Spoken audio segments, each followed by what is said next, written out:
વાઘજીભાઈ રામ રામ. રામ રામ. બોલો રામુબા, શું કામ આવવાનું થયું અહીંયા? ભલા માણસ, આ વાત અહીંયા નહીં થાય, તમે ઘેર હેડો. કેમ વાત અહીંયા નહીં થાય? બધું વાતો થાય, કરો તમ તારે વાતો. સારું, તો હું અહીંયા વાત કરું છું. તમારા દીકરા જોડે મારી દીકરીનું સગપણ કર્યું છે ને, એનું હક પણ.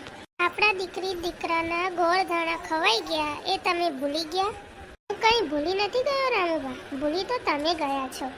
મારે અને તમારા દીકરાને હકપણની વાત થઈ હતી, હકપણ થયું નતું, એટલે તમે હકપણની ના પાડો છો એમ ને? હા તો ના જ પાડું ને, હકપણ જોયા કર્યા વગર શેની હા પાડું? સાંભળો ડોશીમાં, ભાઈબંધો વચ્ચે તો આવી બધી વાતો થતી જ હોય, અને સગપણ ના કહેવાય. હવે જાઓ તમને, રામે રામ તમને. ઠીક છે. ખાલી વાત શું કરી કે તારા દીકરા જોડે લગ્ન કરાઈશું જવાન થશે એટલે, એમાં તો પાછળ પડી ગયા. મોહનના બાપુ, આ મોહન એમ કહેશે કે રામુબા આવ્યા હતા. આજે રામુબા આવ્યા હતા મોહનના હકપણની વાત લઈને.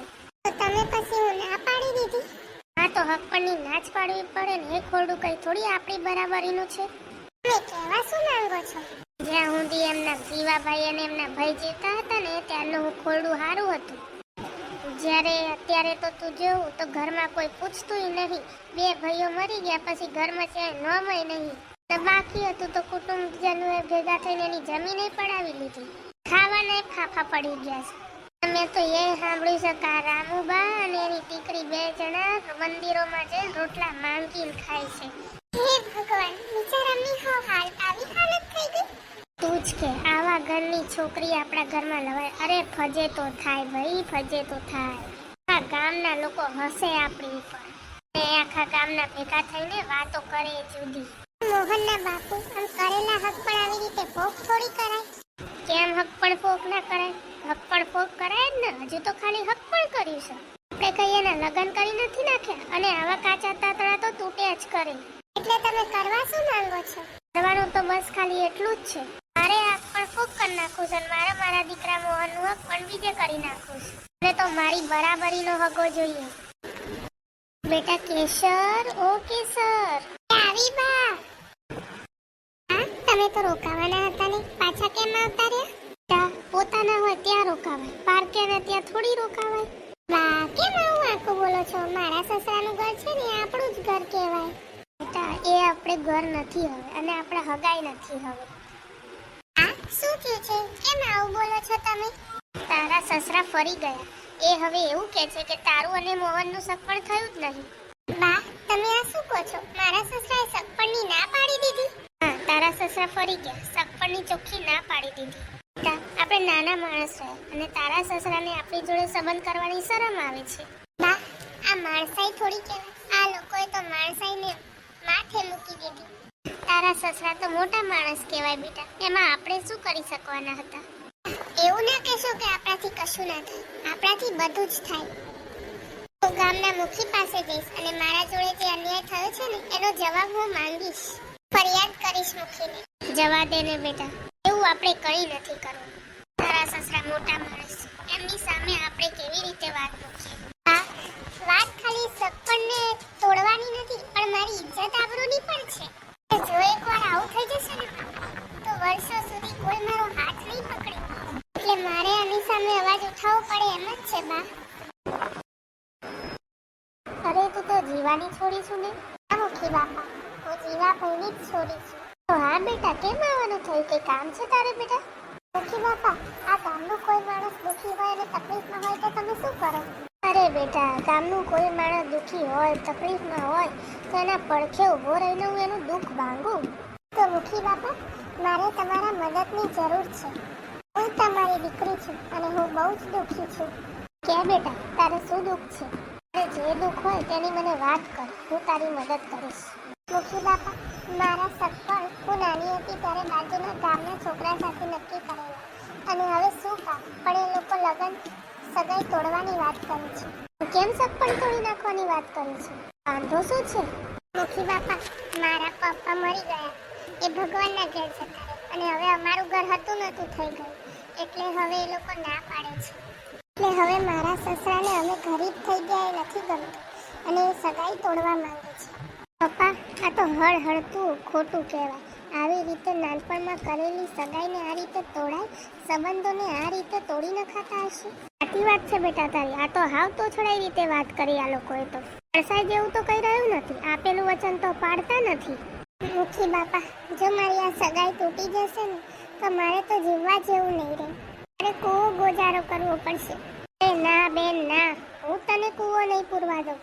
હું ખાલી માત્ર મુખીનો દીકરો નથી, પણ ગામની બધી છોકરીઓનો ભાઈ છું. તારું દુઃખ ને એ મારું દુઃખ, અને જ્યાં સુધી હું જીવતો છું ને ત્યાં સુધી મારી બેનને હું તકલીફ નહીં પડવા દઉં. તો સારું મારા ભાઈ, જો તું મને બેન જ માનતો હોય તો આજથી મારી ચૂંદડીનો રખેવાળ તું છું. જો કદાચ ચૂંદડી ઓઢીને હું ફેરા ફરીશ તો કદાચ આ ચૂંદડી ઓઢીને હું મોતને ભેટી જઈશ.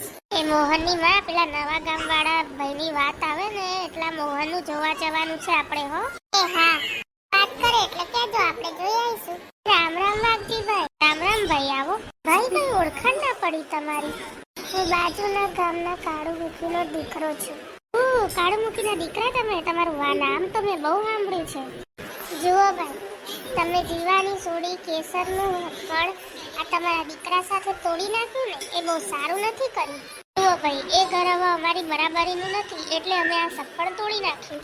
રામુબા અને કેસર ગરીબાઈમાં જીવે છે, એટલે કેસર અને રામુબા સાથે તમે સફળ રાખશો તો તમારી આબરૂ જતી રહેશે એવી બીક છે નહીં તમને? આ તો ભાઈ બીક તો લાગે છે. હું રહ્યો આખા ગામમાં 5 વીઘાનો ખાતેદાર, તો મને બીક તો લાગે ને. કોરડું લોકો પૂજે છે, અને જો આવા ગરીબ ઘરમાં હું મારો દીકરો પરણાવું તો મારું નાક કપાઈ જાય. તો પછી આજથી તમારી થનારી બહુ ગરીબ નથી.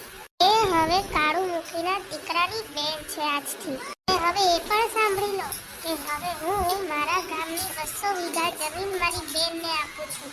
આજથી કેસર કાળુમુખીના ઘરની દીકરી છે, મોટા ઘરની દીકરી છે. બોલો, હવે તો તમને નાણક નહીં લાગે ને? ના ના ભાઈ, હવે અમને એવી કોઈ બીક જ નથી. હવે તો અમને અમારા જેવું મોટું કુટુંબ મળી ગયું, સુખી કુટુંબ મળી ગયું.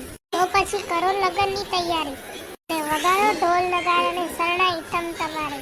અરે મહેમાન આવે છે, ચા પાણી તો દે. એ હા, તું આવી ગઈ? હા, તમે મને મળવા બોલાવેલી એટલે હું આવી ગઈ. હા તો બેસ તો ખરી. હા બેસો. મોહન, તમારા બાપાએ સપન તોડવાનું કીધું તો તમે કઈ બોલ્યા કેમ નહીં? કેસર, ત્યારે મને બહુ થયું કે હું મારા બાપના સામે બોલું, પણ સાચું કહું તો મારી જીભ જ ના ઉપડી. તો શું તમે તમારા બાપાથી બીવો છો એમ? કેસર, સમજવાની કોશિશ કર. વાત બીવાની નથી, સમજવાની છે.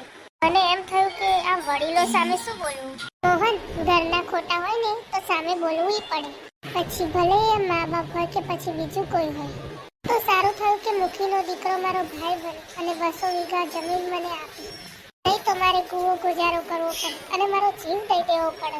મારા બાપાને સમજવું જોઈએ કે આપણું સપન નાનપણમાં થઈ ગયું છે, અને આટલા વર્ષો પછી આવું બધું કરવાનું ક્યાં આવતું હતું એમને. તમે મારી એક વાત માની લો, હું નાનપણથી તમને મારા વર માની ચૂકી છું, અને જીવતે જેવું બીજાની ચૂંદડી ઓઢવી ને એ મને મંજૂર નથી. તમારી જોડે હજુ એક ટાઈમ છે. જો હજુ પણ તમે તમારા મા બાપને સમજાવો તો હવે તો હું કૂવામાં પડી જઈશ. અરે કેસર, હું જાણું છું કે જે બધું થઈ રહ્યું છે એ બધું ખોટું થઈ રહ્યું છે. કેસર, મૂકને આ બધી વાત, બીજી કંઈક વાત કરીએ. હવે અત્યારે હું બીજી તો કઈ વાત કરું? કેસર, અત્યારે આપણે શાંત વાતાવરણમાં બેઠા છે તો બે પ્રેમની વાતો કર. ના ના હો, મને તો શરમ આવે. અરે રે, તું તો શરમ આવવા લાગી. હું તો તારો થવાવાળો પતિ છું, એમાં શેની શરમ? ના, અત્યારે મારે મોડું થાય છે અને હું તો બાને પૂછ્યા વગર આવી છું. બાને ખબર પડશે ને તો મારો વારો છે. ચલો હું તો જાઉં. અરે બે ઘડી બેસ તો કરી, થોડી વાર વાત તો કર. એ રામ રામ રામુબા, આવો આવો. બેન, હવે તો દુખી નથી. હવે તો મેં તારી ચૂંદડીની લાજ પણ રાખી લીધી છે, તારી લાજ જાતા પણ બચાવી લીધી છે.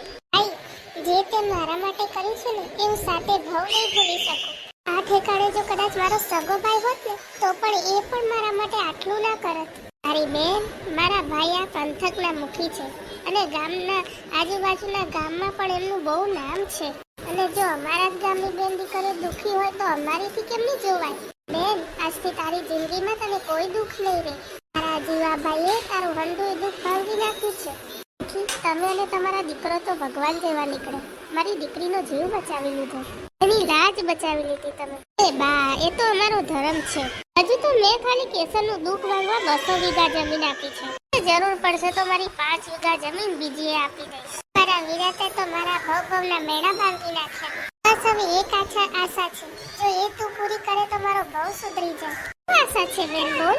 તું મારા હાથે રાખડી બંધાવીશ ને? બેન, એમાં પૂછવાનું હોય, તારો ભાઈ તૈયાર જ છે.